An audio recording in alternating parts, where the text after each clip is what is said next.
अस्सलामुअलैकुम, कैसे हैं आप सब? आई होप कि आप सब ठीक होंगे। अच्छा, आज मैंने सोचा है कि सीपीसी को हम थोड़ा-सा समरी के तौर पे बता देते हैं कि सीपीसी में कौन से टॉपिक्स हैं और हमें सिविल केस को किस तरीके से लेकर चलना होता है।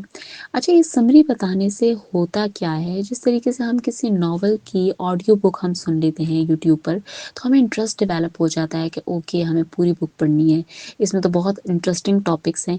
तो सेम इसी तरीके से सीपीसी को इतने इंटरेस्टिंगली बता देना है ताकि हमें जो है तो पूरा पता चल सके कि ओके, हम जब डिटेल में पढ़ेंगे तो ये तो बहुत ही मज़े का हो जाएगा। ठीक है, तो इसमें एक और भी बात है कि हमारा माइंड जो है तो वो क्या एक्टिविटीज़ हो रही होती है हमारे माइंड के अंदर, ये भी जानना बहुत ज़रूरी है। जब भी हम सीपीसी को और सीपीसी ऑन फिंगर टिप्स के आपने जो है तो यूट्यूब पे बहुत सारे लेक्चर्स देखे होंगे, तो जब हमें वो लेक्चर्स पता चल जाते हैं तो क्यूरोसिटी होती है कि ओके, बुक में ये कुछ भी है तो इन टॉपिक्स को तो हमें डिटेल में पढ़ना चाहिए और वो इंटरेस्ट डेवलप होता है। वैसे तो जो है तो सब्जेक्ट कोई भी हम पढ़ते हैं तो हम बहुत रफ लगता है, हमें पढ़ने में बिल्कुल मज़ा नहीं आता। लेकिन अगर हमें उसके लिए ये चीज़ बहुत ज़्यादा ज़रूरी है कि आपको समरी पता होना चाहिए। तो समरी पता करने के लिए क्या होता है, जब हम समरी पता कर लेते हैं तो उससे भी कुछ माइंड में एक्टिविटीज़ होती हैं जिनको हमें समझना बहुत ज़्यादा ज़रूरी है। सबसे पहले तो ये चीज़ होती है कि हमारा जो डोपामीन होता है वो एक्टिवेट हो जाता है। डोपामीन ये होता है कि आपको इंटरेस्ट डेवलप होता है। जिस तरीके से हम कोई मोबाइल में स्क्रॉलिंग कर रहे होते हैं, हम कोई रील्स वगैरह देख रहे होते हैं तो हमें अच्छा लग रहा होता है ना, तो जब हम इंटरेस्टिंग टॉपिक्स पढ़ते हैं तो हमें पढ़ाई भी उतनी ही अच्छी लगती है जितनी हमें कोई एक्स्ट्रा करिकुलर एक्टिविटीज़ करनी अच्छी लगती हैं। और साथ में ये भी हो जाता है कि एमिगडाला जो होता है वो बिल्कुल, जो कि फेयरफुल सिचुएशंस के लिए रिस्पॉन्सिबल है, कि जैसे ये बुक तो बहुत बड़ी है तो ये तो पढ़ने में बिल्कुल भी मज़ा नहीं आएगा। तो वो जो है तो जब वो डिक्रीज़ कर देता है फेयर को, तो फिर क्या होता है कि प्रीफ्रंटल कॉर्टेक्स भी एक्टिव हो जाता है और प्रीफ्रंटल कॉर्टेक्स के एक्टिव होने से हम सीक्वेंस से आराम से पूरी सीपीसी को पढ़ लेंगे और कोई भी मसला नहीं अच्छा, होता। एक केस का स्टार्ट किस तरीके से होता है, एक क्लाइंट आता है, वो अपना केस जो है तो लॉयर को बताता है। लॉयर उस वक्त क्या करते हैं, पॉइंट्स कुछ लिख लेते हैं, ओके इसके केस में ये बातें हैं, ठीक है। उसके बाद वो क्या करते हैं, वो प्लेंट बनाते हैं।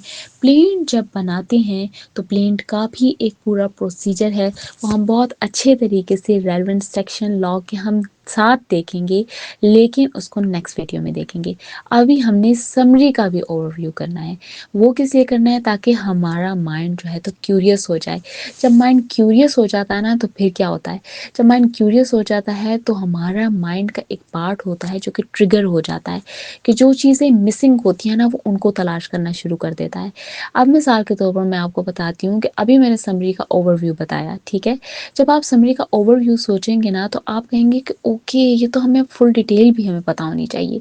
जब फुल डिटेल पता करते हैं तो फिर ये होता है कि फिर हमें जो है तो हमारा माइंड सेटिस्फाई हो जाता है।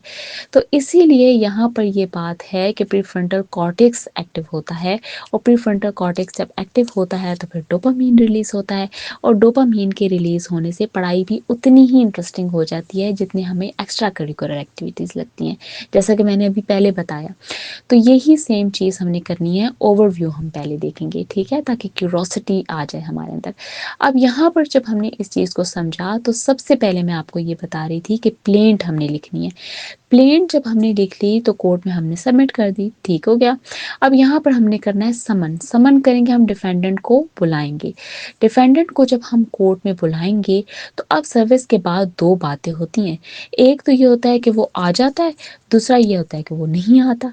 तो अगर वो आ जाता है तो विद इन 30 डेज अब उसको जवाब देना है, ठीक है, प्लेंट का रिटर्न स्टेटमेंट। 30 डेज के अंदर जवाब देकर टाइम एक्सटेंड कर सकता है 90 डेज तक, ठीक है। और अगर वो नहीं आता सर्विस के बाद भी तो एक्स पार्टी प्रोसीडिंग्स होंगी उसके खिलाफ, सीधी सी बात। अब यहाँ पर ये जब हो जाता है तो उसके बाद जज का काम आ जाता है। वो क्या करते हैं, इशू फ्रेम करते हैं, ठीक है। यानी अब आपके पास कुछ बातें हैं, आपने अब इन बातों को प्रूव करना है। ये इश्यूज हैं, इशू ऑफ लॉ है, इशू ऑफ फैक्ट है, आपने अब इन बातों को प्रूव करना है। एविडेंस के थ्रू हम प्रूव करेंगे। एविडेंस आता है एविडेंस की स्टेज में, चीफ होता है, क्रॉस होता है, री एग्जामिन चाहे तो। अब यहाँ पर ये सिचुएशन आ जाती है कि इसके बाद फाइनल आर्गुमेंट्स होते हैं दोनों पार्टीज की तरफ से, ठीक है। फाइनल बाद फिर क्या होता है, फिर जजमेंट होती है और फिर डिग्री होता है। तो ये एक छोटा सा शॉर्ट सा ओवरव्यू था समरी का भी। इसके बाद जब हम इन्हीं सब पॉइंट्स को हम डिटेल में डिस्कस करेंगे तो और भी मज़ा आ जाएगा। फिर सीपीसी में ये बातें भी पता होनी चाहिए कि सीपीसी में अपील, रिव्यू, रिवीजन ये चीज़ें भी हैं, तो हम उनको भी जब पढ़ेंगे, डिटेल में पढ़ेंगे तो और भी ज़्यादा अच्छा लगेगा।